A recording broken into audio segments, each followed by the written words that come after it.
Om Nithyananda Paramashivoham. Om Nithyananda Paramashivoham.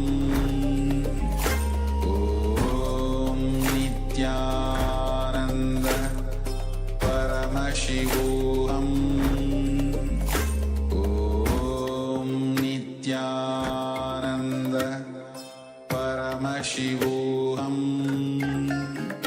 Om Nithyananda Paramashivoham. Om Nithyananda Paramashivoham. Om Nithyananda. Now, every one of you can slowly relax. Please open your eyes.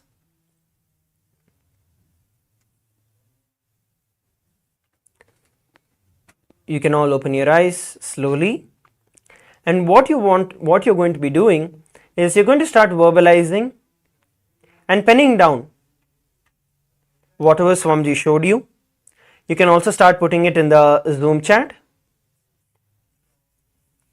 You can start posting your answers in the Zoom chat, because in just a few moments we are going to be looking at the answers. So please go ahead and drop your whatever Swamiji showed you, whatever you saw. See, even if you saw just darkness, put it as darkness. It's not you didn't see anything, it is you are seeing darkness. So go ahead and start putting it in the Zoom chat so that we can help you with the power manifestation. We can help you through the time with manifesting these extraordinary Shaktis. So please take a few moments and post your answers in the Zoom chat.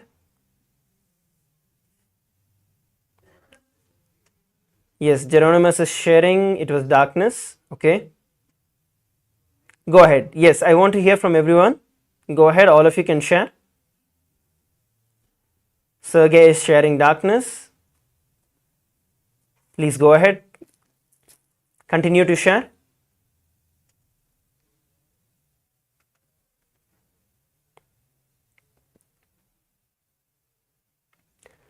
Yes, we have Pavan who is sharing 4 in golden color font, and Zach sharing it was some blue color, and Surendranath sharing darkness.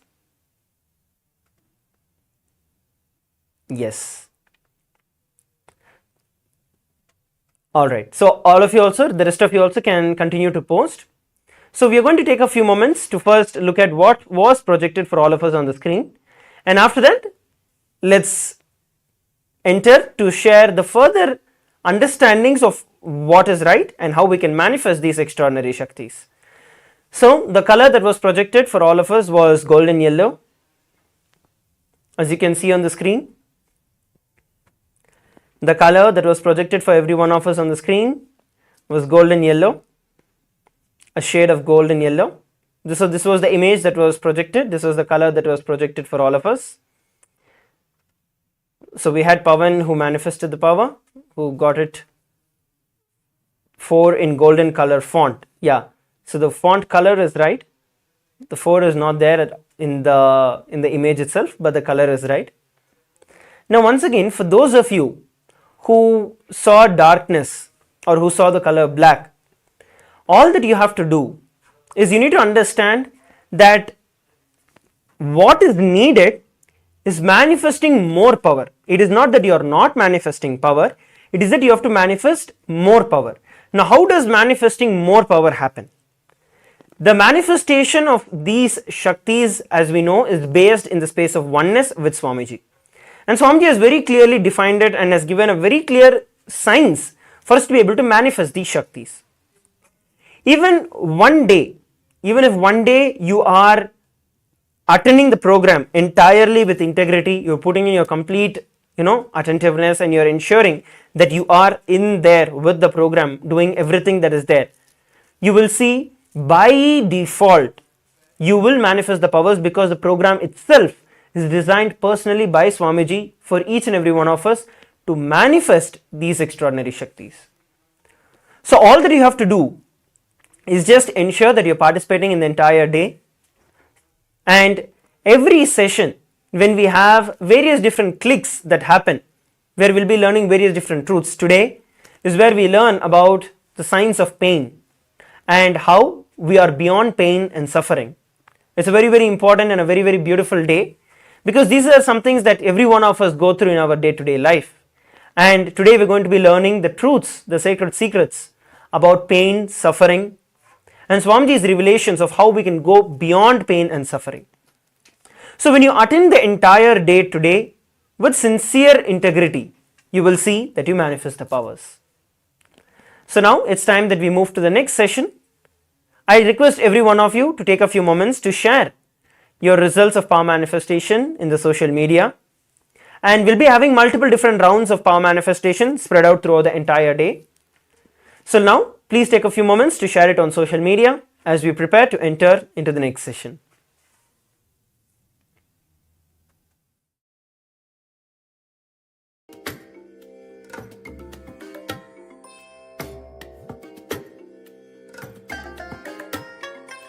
I bless you all. Let you all open all your three eyes and manifest the powers of Sahaja Om Nithyananda Paramashivoham. Om Nithyananda Paramashivoham. Om Nithyananda Paramashivoham. Om Nithyananda Paramashivoham. Om Nithyananda Paramashivoham. Om Nithyananda Paramashivoham. Om Nithyananda Paramashivoham. Om Nithyananda Paramashivoham. Om Nithyananda Paramashivoham. Om Nithyananda Paramashivoham.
Nithyanandam Paramasukadam Kevalam Jnanamurtim Dvandvatitam Gagana Sadrisham Tattvamasyaadhilaksham Ekam Nityam Vimalamachalam Sarvadhi Sakshi Bhutam Bhavatitam Trigunarahitam Sadgurum Tam Namami. Nithyanandam to all the participants of Paramashivoham. Welcome. We welcome each and every one of you for your day 2 of Paramashivoham. Actually, this journey, this season is going to be something very, very special for sure. One of the most important reasons being the very time that this is happening is very auspicious time. Please understand, the very time that you're all having the Paramashivam, it's during the Navaratri time. And this Paramashivoham happening during Navaratri time is the most conducive ambience for anyone who's seeking for enlightenment to sit, because this is like the time where it is Ratri, means intensity. The intense cosmic energy becomes available to you, accessible to you. Nithyanandamma Yogamalar, Nithyanandamma Vimala Nambiyar, Nithyanandam, Ma Anandeshwari, Ma Heidi Shlak. Nithyanandam, everyone. Ma Mohini Shah, Nithyanandam, Ma Anna Isabel.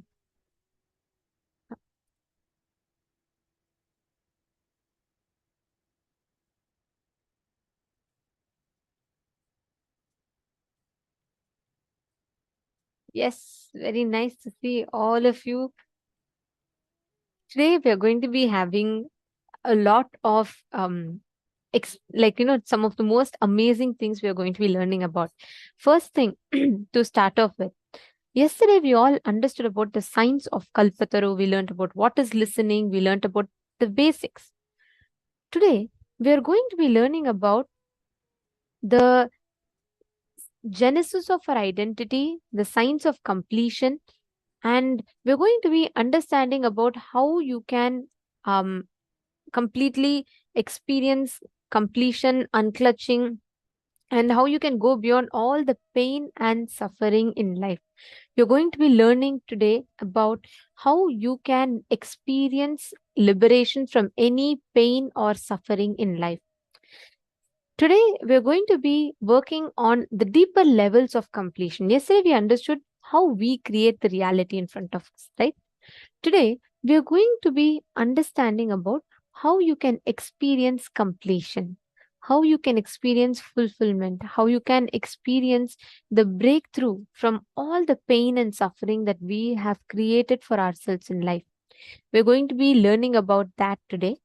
And today, the deities, the manifestations of Paramashiva, of whom we are going to be having darshan today of, are Ashwarudha Murti and Guru Murti forms of Paramashiva. Which means today, Paramashiva manifests just out of his love for his disciples, love for his devotees. He appears in the form of the horse seller, and he performs a very beautiful leela of which you all will be learning about, and that is what today's deities are. So today we have a lot to learn. You're going to be learning a lot of basics, and I would say a lot of new, completely new powerful cognitions today. So please stay tuned with us. And all the participants, if you have any questions, you can ask us. Please feel free to post in the chat. And all the Chinese participants, I know you all sit through your night, even if it is late night for you, even if you're like, you're feeling little off in between, today do not miss. We request you all to make sure that you drink coffee, tea, something, but do not miss today's sessions, because today's whole day sessions, they are forming the basics of what you're going to be learning in the next 20 days. Today, you're going to be learning about unclutching, deeper levels of completion. So the whole day, you'll have a lot of exercises that you'll be doing. You'll be internalizing, and you will be understanding the deeper meanings of the truths that Swamiji has revealed. So, yes, are you all ready? Shall we all enter into the day today?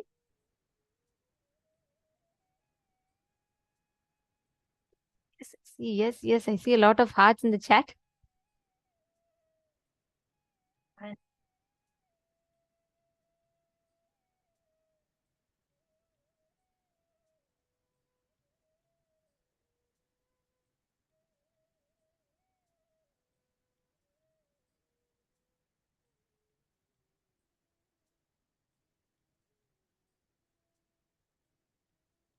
Sorry, now are you all able to hear me? Hope all of you are able to hear me now. Nithyanandam? Yes.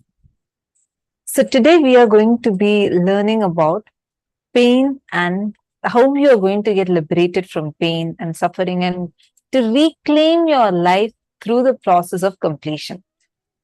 Once again, just wanted to know who all are here for the very first time. If you are here for the very first time and or even this 21-day program is the first program for you, please do let us know here in the chat.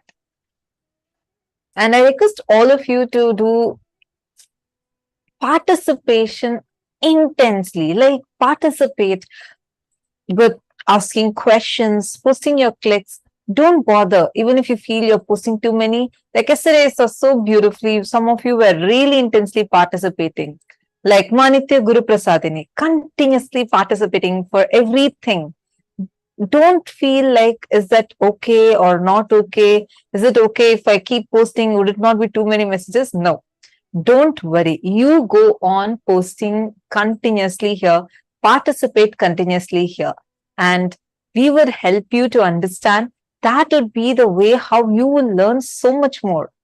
Regular Google. I'm here for the first time.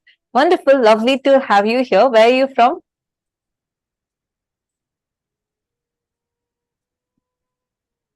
And as I was mentioning, do participate intensely. You can keep posting here, the messages right here.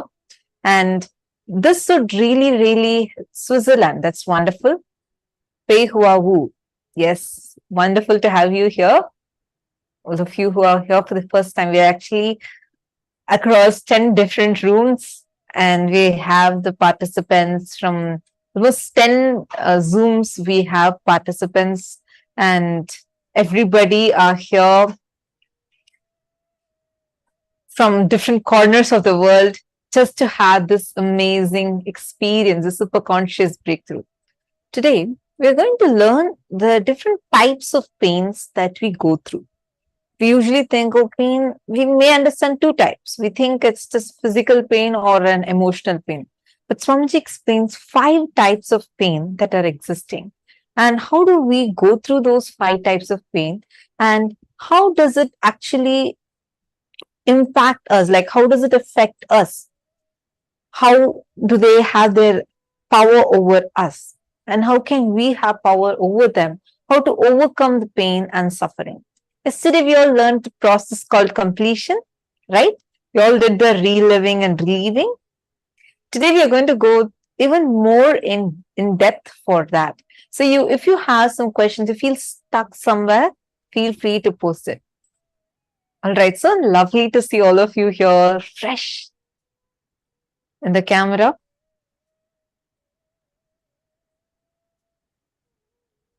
Great. So now let's enter into our first session.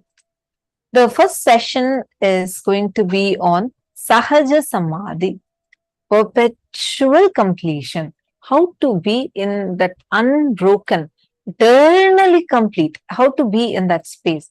This is what Swamiji is going to be revealing to all of us about. So let's now listen to the revelation from Swamiji. And please make a note of the powerful cognitions and clicks you're getting. Make sure you're intensely listening to what Swamiji is revealing. And after this, right after this, we are going to be doing an internalizing exercise where all of us are going to be discussing together and understanding the revelations from Swamiji more deeper. So let's listen to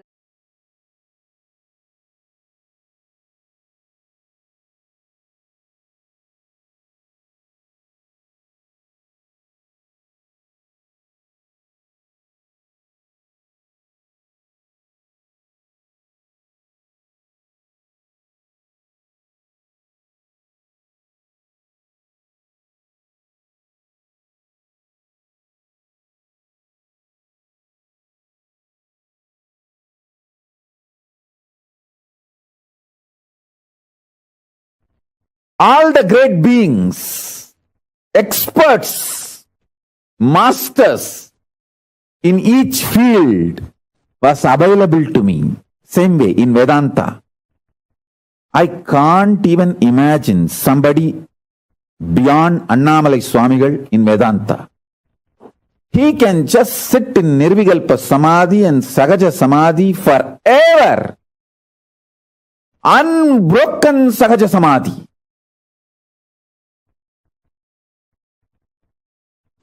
The most powerful unclutching, most powerful unclutched being I've ever seen is Annamalai Swamigal.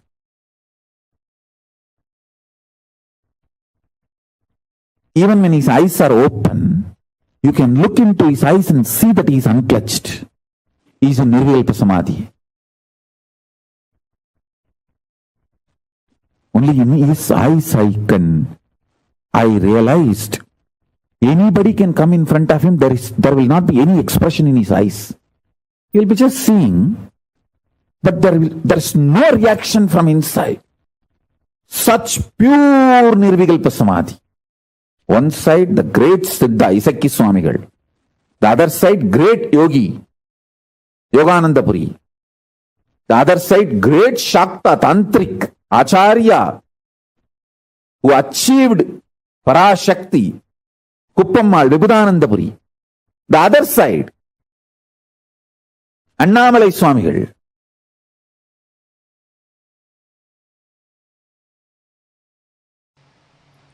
Listen, this verse has two dimensions. For example, you are seeing the hill. Beautiful, large hill ranges covered in snow. The world, that hill, and when it is perceived, the perception and experience you go through in my world, means in your world, both are not ultimate. See who is perceiving inside my world and who is showing outside as the world.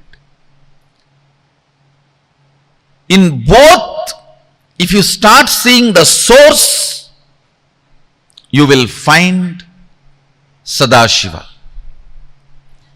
If you start looking, who is showing my world, your world, you will straight have the experience of Sadashiva. If you start looking, who is showing here as the world, who is manifesting, you will start experiencing directly Adi Shakti, but both are one and the same ultimately. Adi Shakti or Sadashiva. Listen, looking with depth, listening from the depth, breathing to the depth. Everything, if you start looking at the source, you will do it from the depth. Understand all the suffering of human beings because you are superficial.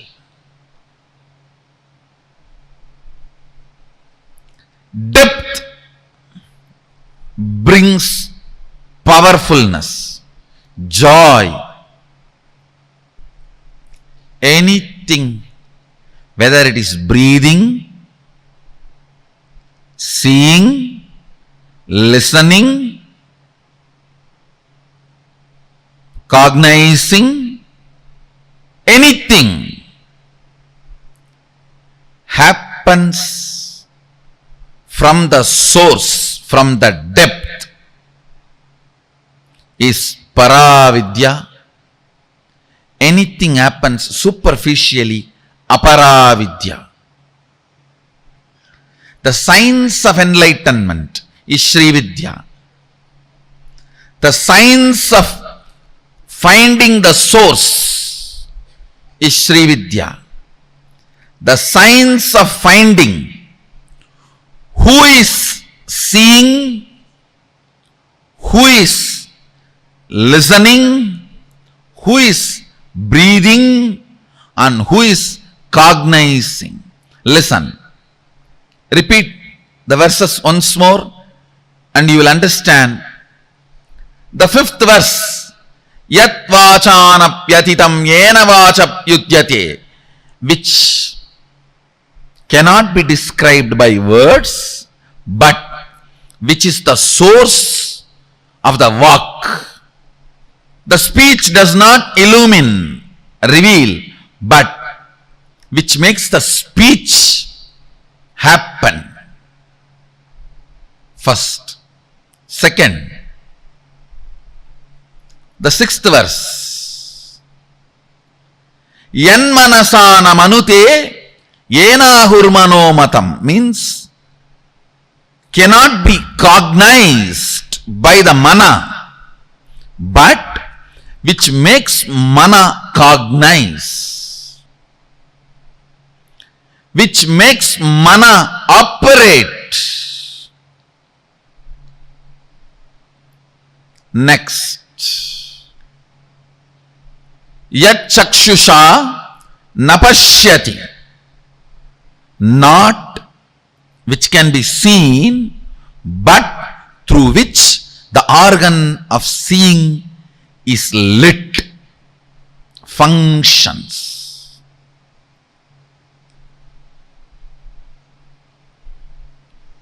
Yasrotrena nashrunoti, not by the listening, but through which the listening happens in you. Yat pranena na praniti, ena prana praniyate, not which can be breathed, but by which the breathing happens. This is one of the most powerful Sahaja Samādhi technique.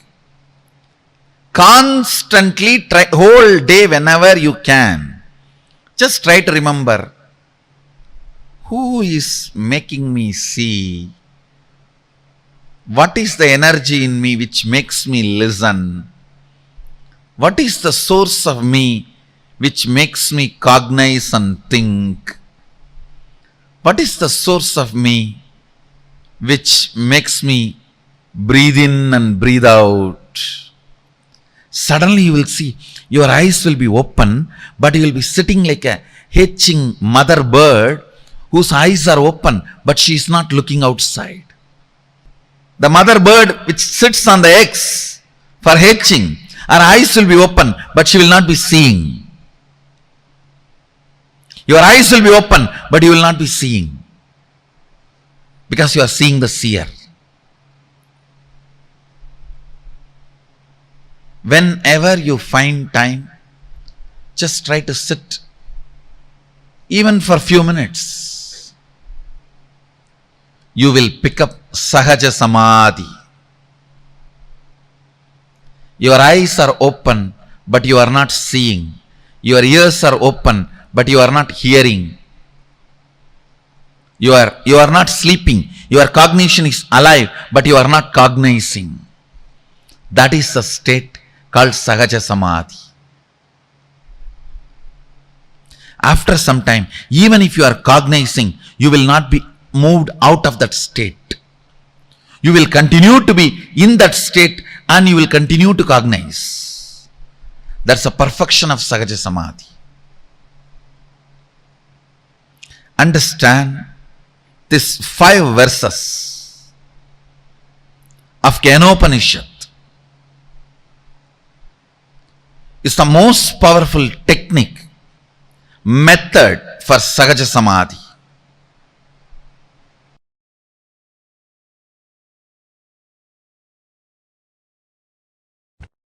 Your body, identity and being to Paramashiva in oneness. I tell you, Paramashiva is a pure being, pure identity and pure body.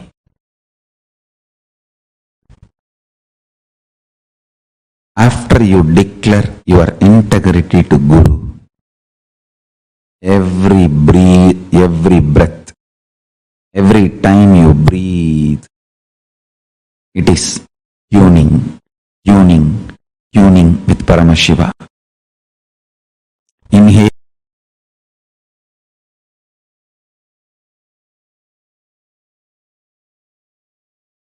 with Paramashiva. Whether you do yoga, or waking up in the Brahma Muhurta, or attend satsang, do the oneness process, Paramashivoham process, or chant Mahavagya, do puja, anything. The tuning goes on and on and on. When I come and sit in the satsang, I am spending this moment with you all and celebrating your existence with my existence as Paramashiva. Listen to this truth. When I come and sit in the satsang, I open myself to your being and tune your body, identity, being to Paramashiva in oneness. And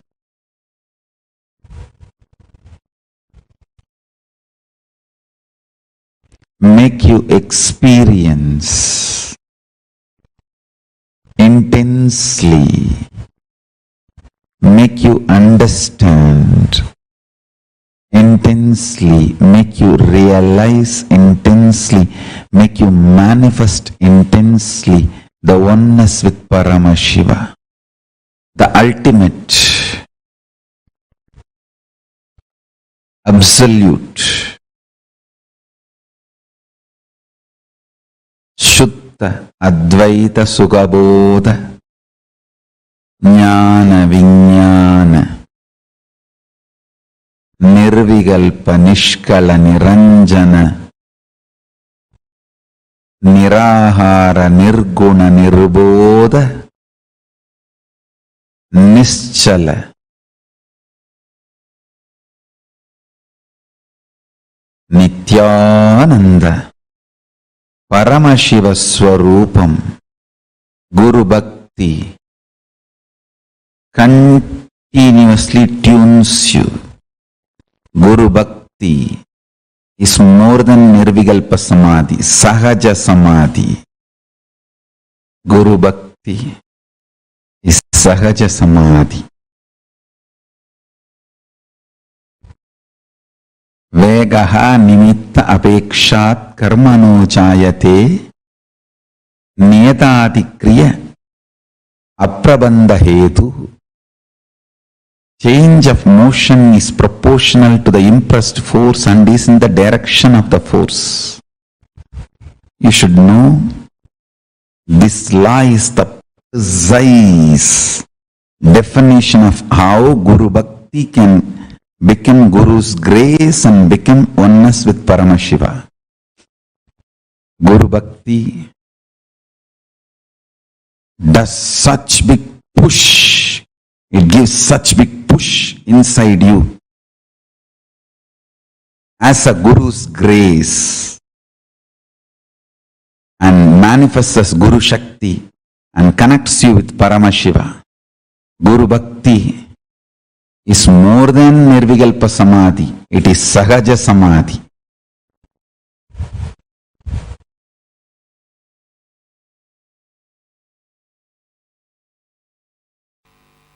Let me explain that word Guru Bhakti. Being authentic to Guru. Look into your inner image. See how much of your inner image is influenced by Guru's presence in your life. Look into your inner image. See in how much you are still stuck with your old stupid identity and inner image. How much the Guru has influenced, Guru's presence has influenced, and how much of your idea about you has changed. Please understand, your inner image is not you. Not only your inner image is not you, what you think as your inner image is a screen, iron curtain, stopping you to experience the real you. See how much your inner image has been influenced by your Guru's presence in your life. If you continue to have your inner image without changing, you are living your logical life. Yesterday you have been sick. Logically today you will be sick. Logically tomorrow you will be sick or more sick. Till death. That is supposed to be the logical life. Inspiration and energy of the Guru enters into your inner image. Life will not be any more logical. It will become just magical.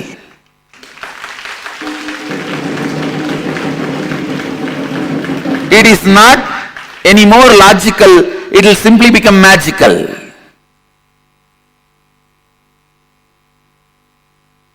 How much your inner image is inspired, influenced by your Guru's presence in your life.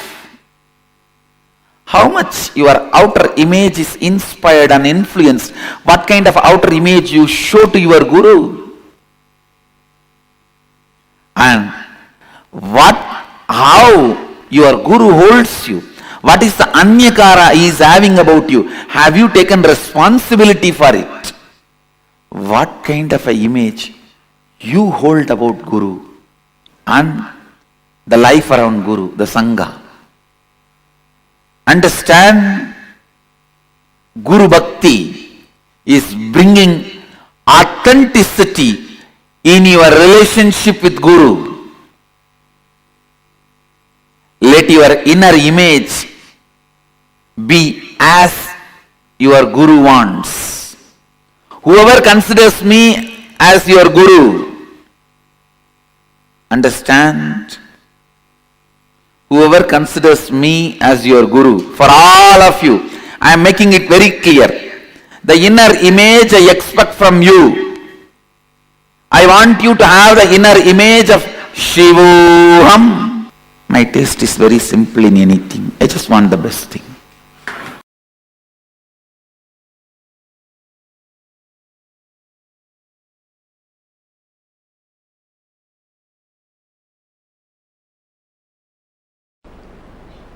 See, if your inner space is in the mode of self-denial, you will have exactly the friends, family, people with self-denial only falling in your eyes, falling in your senses, falling in your perception. If you are in the mode of completion, you will have only people who want to do completion falling in your perception. Listen. So,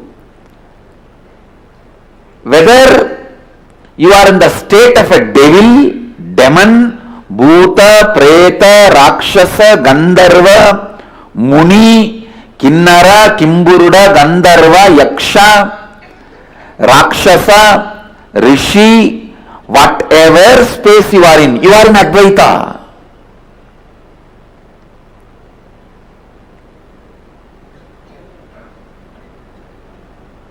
So that can never be lost. If you are in the space of completely denying you, you will exactly perceive only those people who are also in self-denial and denying you. You will be denying them, they will be denying you, both of you will be having a great Indian mother-in-law, daughter-in-law relationship. Then, if you decide to complete, you will perceive suddenly everybody around you are struggling towards completion. Understand? When you allow the higher intelligence of you to pull you up, raise you constantly, suddenly you will perceive Guru happening in your life.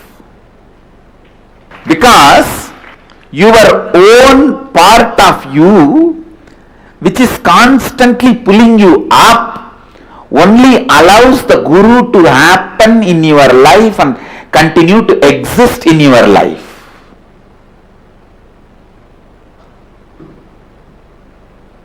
Only then you perceive Guru in your life. If you are in the level of, oh, he has stolen my 200 rupee, he may steal my 300 rupee, he may steal my plastic bucket, you will only have that kind of people around you. In your perception, in your lifestyle, you will have only the people who will steal your mug, jug, the cloth which you kept without using, or the shampoo packet cover you hid under your pillow. You will exactly have only this kind of people in your perception. And when you start perceiving, oh, I will defame this fellow,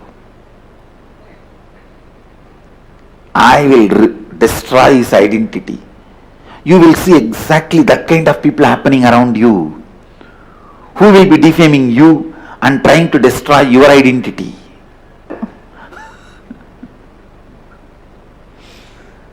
Anyhow, listen to this truth. Whatever is your mission, whatever is your life's goal, today's goal, this month's goal, this year's goal, whole life goal, pen down. You will see exactly only people who have the same kind of ideal will be in your perception.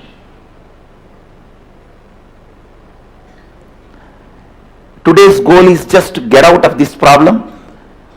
1 month's goal is how to get out of this reporting system.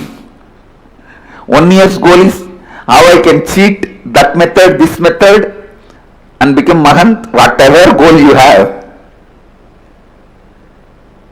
Or your goal may be the other way.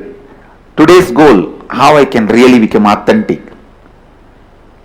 1 month's goal, how I can become authentic and integrated. 1 year's goal, how I can become authentic, integrated and responsible. Life's goal, how I can be enriching. You will see exactly those kind of people will be in your perception. You don't need to show to anybody what you are penning down. But pen down your today's goal, 1 month's goal, 1 year's goal, life's goal, purposes, and look around.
we put sacred ash outside and tell the people Mahadeva is inside. When Devi is inside, we put kumkum and tell the people Devi is inside. When Vishnu is inside, we put namam and tell people Vishnu is inside. When everything is empty inside, they tell people by not putting anything empty. And if you keep it empty, you will exactly get the people who will also have emptiness around you. It's up to you.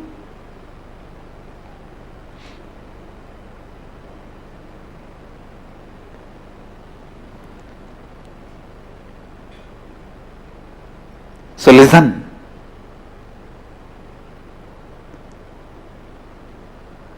The perception about you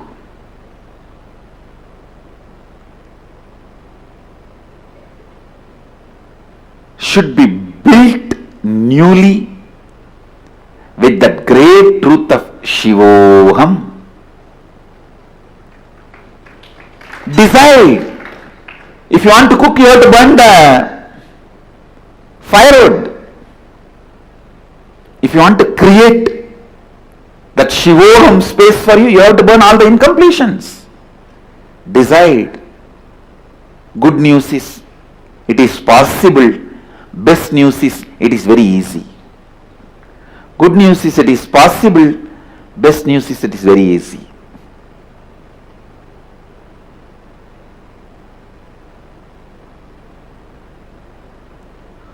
Go on completing. Decide very clearly, till I am perceiving myself as Shivoham, I am going to be doing completion. That cannot be stopped. Tell yourself, do you want to become Shivoham today or after 25 years? I am okay with anything. But till then I am going to be doing completion, I am not going to drop it. Better why don't we become today instead of wasting 25 years? Then simply, naturally, your being will tell, yes, why waste unnecessarily 25 years? To celebrate the truth which already I am.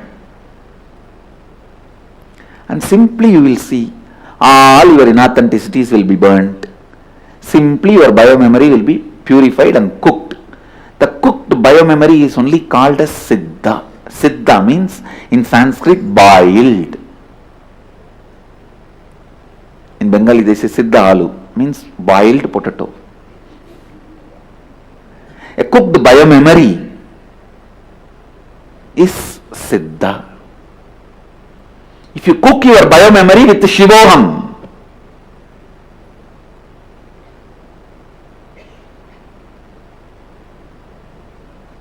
you are a Siddha. That's all.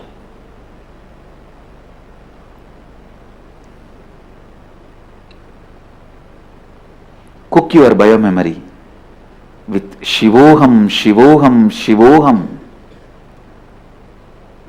Shivoham, Shivoham, Shivoham. Simply you will see, you become Siddha. You become Siddha. Shivoham, Shivoham. Shivoham, Shivoham. Shivoham, Shivoham.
The science of completion.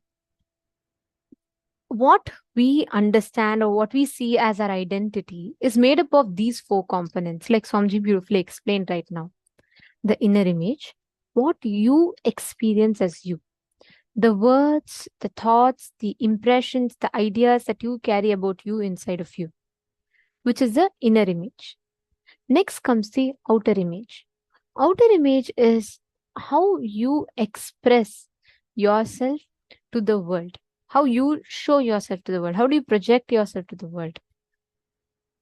And others' image, what others think and experience or perceive about you. And life image, what you perceive about life. The permutation combination of all of these four put together forms our identity, forms who we are. So now when Swamiji is explaining about this Nirvikalpa Samadhi, the state of ultimate unclutching, this Nirvikalpa Samadhi is when unclutching becomes part of your bio-memory. When you start living this unclutching, living the space of unclutching continuously inside of you, where you start residing in the same unclutched space perpetually. It's called as Sahaja Samādhi. Guru Bhakti is where tuning your body, your identity, your being to Paramashiva and oneness is Sahaja Samādhi. Many times. Yesterday, how was the darshan for all of you yesterday?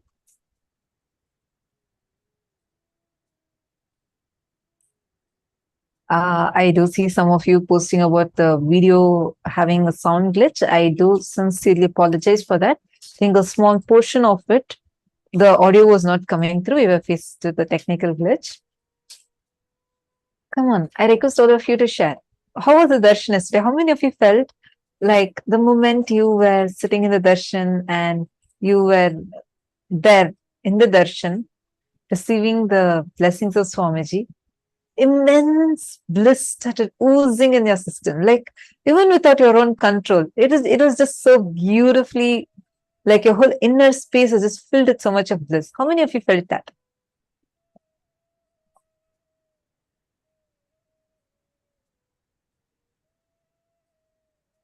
How many of you had that as an experience yesterday? Please take a moment and please post here in the chat. I felt like he answered everything inside of me. Wow. I felt healing, Ma. Vallini Subaya. My yoga inner space keep on expanding. It was a wonderful experience. Great. So now, why do you think that happened to you yesterday? See, when Guru Bhakti, that deep feeling connection, that love that you carry, that feeling connection that you carry, then that makes you to start tuning in more and more to the space of unclutching, and you experiencing that thoughtless space, like there's nothing running inside of you. You're just in bliss, just the tears of bliss pouring from your eyes, and you're just sitting, and it's something is happening in your chemistry inside of you. You just feel like there's something happening, like something else is happening beyond your control. That is what is the space of Sahaja Samādhi starting to manifest through Guru Bhakti. This is Swamiji is mentioning about Annamalai Swamigal, right? Actually, we have an image that we want to show all of you. This is an image of Annamalai Swamigal, where Swamiji is Guru.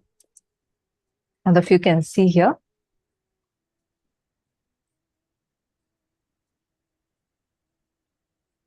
And this is Swamiji at the age of 12, that is to the extreme left. And right next to that, what image you're seeing is Annamalai Swamigal, direct disciple of Bhagavan Ramana Maharishi, and his guru of Swamiji, who taught Swamiji the science of enlightenment. Swamiji says, right, I can't even imagine somebody beyond Annamalai Swamigal in Vedanta. He can just sit in Nirvikalpa Samadhi, Sahaja Samādhi forever. Unbroken Sahaja Samādhi. The most powerful, unclutched being I have ever seen is Allamalai Swamigal. This was in the very first clipping that we just watched, right? Swamiji said how even when his eyes are open, you can just look into his eyes and see that he's unclutched. He is in Nirvikalpa Samadhi. He will just be seeing, but no reaction from inside. Such pure Nirvikalpa Samadhi. This is one of the most powerful Sahaja Samadhi techniques that you can practice the whole day whenever you remember it. Let us say that you're seeing a hill, a large hill range covered with snow.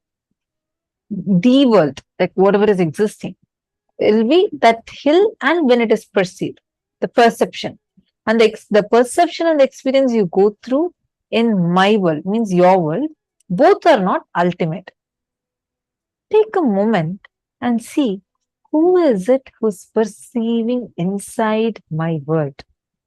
Who is it that is showing outside as the world? In both of you, start seeing the source, Sadashiva, Paramashiva. You will find Paramashiva in you. Ask these questions to yourself. Who is it that's making me see? Understand, you will not be able to get a logical answer, because every time you ask this question, it is only going to take you more deeper and deeper and deeper. But take a few minutes and let that questions take you more and more closer to your source. So we're going to project this slide for a few minutes. Take about 5-10 minutes and internalize this.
Nithyananda. I hope all of you have finished this step. See, this is only a contemplation for all of you, and you just need to be contemplating on this more and more. Okay. Any questions, doubts any of you have? You're also going to be getting a gift from this session. A gift on Sahaja Samādhi, which is perpetual completion. This is the gift all of you are going to be receiving from this session today.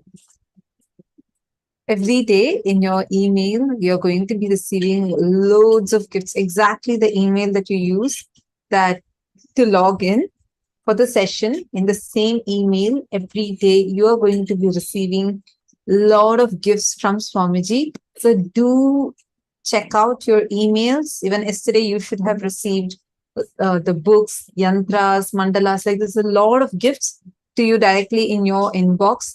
So this is for the people that are attending the sessions. So you would have definitely received. So make sure to check that out. Great. So now let's enter into the power manifestation round. Are all of you ready? Shall we all enter into this?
Now, every time you internalize a powerful cognition, you always manifest it as a power. Imagine like this. Let's say there's a water pipe, okay? So there's a smooth flow of the water. Now, if you put a block in the pipe, what happens? The flow is obstructed. So the water doesn't flow. But there's so much of force here, right? The pressure builds up because the water keeps collecting here. Now, if let's say suddenly this block just breaks, the water gushes with force, correct? And then after the flow becomes normal. The exact same logic applies for completion. Every pattern is like that blocks the natural flow of consciousness. Now, as long as you keep holding on, you keep having that block, the consciousness is keep on getting obstructed. The moment you complete, in completion, you're not removing the pattern, you're just breaking the pattern. So the life flows through you as power. It just gushes through you. Are you all getting it? That is why every time you do a completion, you have to manifest powers, because that intense gush of energy, you can use that for the power manifestation instantly. You will be able to experience that breakthrough. Whenever you are stuck with a particular pattern, it could be postponing, it could be impossibilities, it could be any different idea that you want. But remember this thing, constantly, as long as you keep manifesting the experience in you again and again about impossibility, you will never have a breakthrough. You will never walk yourself to a breakthrough. Now, we all have understood this powerful cognition, right, which Swamiji revealed just now. Please sit from that same space and start manifesting the power. Start declare the experience of completion, Purnatva, the state of completion. From that experience, you're going to now manifest the ability to move an object in your palm. Sit, chant the Mahavakya continuously.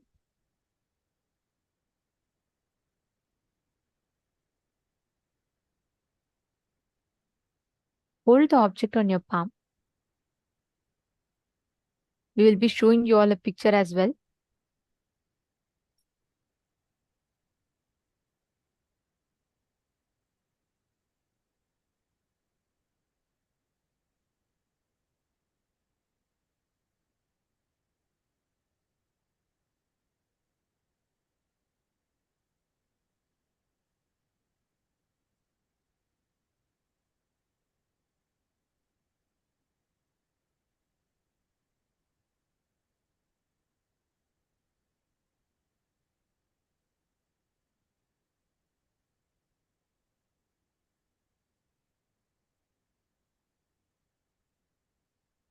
Now, chant the Mahavakya. Keep any object you want. See, the cognition, the context of power manifestation is to internalize, absorb the powerful cognition in your inner space. So your agenda for power manifestation is the same. You're manifesting because you want to give yourself the experience of that consciousness that Swamiji just explained, that powerful cognition that Swamiji just revealed to us. With that space, sit with the declaration to manifest.